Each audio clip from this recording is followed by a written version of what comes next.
श्री कृष्ण भगवान बोले कि हे राजन, माघ मास के शुक्ल पक्ष की एकादशी का नाम जया है और इस एकादशी के व्रत से मनुष्य, भूत, प्रेत, पिशाच आदि की योनि से छूट जाता है। अतः इस एकादशी के व्रत को विधि पूर्वक करना चाहिए। और हे राजन, मैं एक पौराणिक कथा कहता हूं, सो आप ध्यान लगा के सुनो। एक समय इंद्र स्वर्गलोक में राज्य करता था। वहां अमृत पार कर नंदन वन में अप्सराओं के साथ आनंद पूर्वक क्रीड़ा कर रहा था। स्वेच्छा से अप्सराओं को जो है नचाने लगा और उस जगह गंधर्व गान कर रहे थे। वहां गंधर्वों में प्रसिद्ध पुष्पदत्त था, उसकी लड़की चित्रसेन की स्त्री मलिन आज सब थे।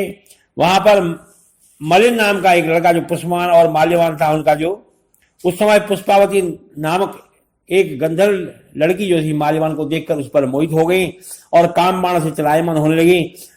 उसने अपने सौंदर्य के द्वारा माल्यवान को वश में कर लिया। और हे राजर्षि, वह पुष्पावती अत्यंत सुंदर थी, उसके लक्षण अत्यंत सुंदर थे। उसकी ऐसी सुंदरता देख करके माल्यवान भी उसके ऊपर मोहित हो गया। अतः वे दोनों कामदेव के वशीभूत हो गए। परंतु फिर भी इंद्र के बुलावे पर नाच गायन के लिए जाना पड़ा और अप्सराओं के साथ अपना गाना शुरू किया। यद्यपि वे नाच गा रहे थे, पर कामदेव के प्रभाव से दोनों का मन नहीं लग रहा था। अशुद्ध गाने लगे और उनकी भाव भृंगियों को देख करके इंद्र ने इनके प्रेम को समझ लिया और श्राप दे दिया कि तुम मेरी आज्ञा का उल्लंघन करने वाले मूर्खो, तुमने मेरा अपमान किया है, अतः तुमको धिक्कार है। इसीलिए तुम स्त्री पुरुष के रूप में सत्यलोक में जाकर के पिशाच का रूप धारण करो और अपना कर्म का फल भोगो। इंद्र का श्राप सुन करके वे अत्यंत दुखी हुए और हिमालय पर पिशाच बनकर के दुख पूर्वक अपना जीवन व्यतीत करने लगे। और उन्हें गंध, रस, स्पर्श आदि किसी चीज का भी ज्ञान नहीं रहा और उस जगह महान दुख उनको मिल रहे थे। रात दिन में उन्हें एक क्षण भी निद्रा नहीं आती थी और उस स्थान पर अत्यंत सर्दी थी, जिसके कारण उसके रोमांच खड़े हो गए।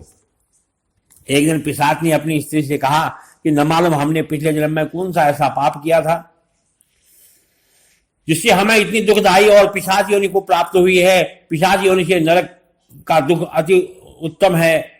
इसी तरह अनेक प्रकार का विचार करते हुए जब जीवन बिताने लगे तो देवयोग से जो है एक दिन माघ मास के शुक्ल पक्ष की जया नामक एकादशी आई। उस दिन इन्होंने कुछ भी भोजन नहीं किया और न कोई पाप कर्म किए। उस दिन फल फूल खा करके पूरा दिन व्यतीत किया और महान दुख के साथ पीपल के पेड़ के नीचे बैठ गए। उस समय सूर्य नारायण अस्ताचल को जा रहे थे। तो वह रात इन दोनों को एक दूसरे से सटकर बड़ी कठिनाई से इन दोनों ने काटी। दूसरे दिन सुबह होते ही भगवान के प्रभाव से इनकी पिशाच देह जो थी छूट गई और अति सुंदर देह धारण करके तथा सुंदर वस्त्र आभूषणों से अलंकृत होकर के स्वर्ग लोक को चले गए। और उस समय आकाश में देवतागण और गंधर्व उनकी स्तुति करने लगे। नागलोक में जाकर के उन दोनों ने देवराज इंद्र को प्रणाम किया।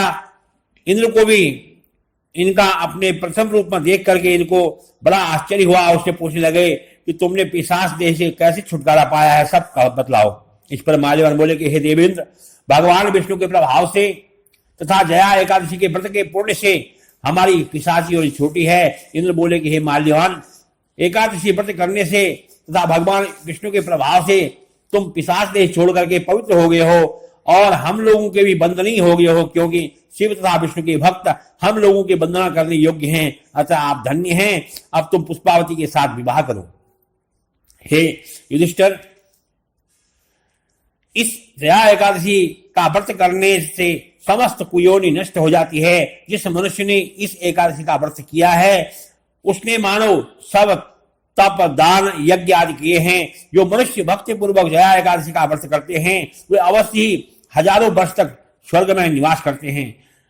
श्री कृष्ण गोविंद हरे मुरारे, हे नाथ नारायण वासुदेवा। श्री कृष्ण गोविंद हरे मुरारे, हे नाथ नारायण वासुदेवा। बोले काशी महात्म की जय।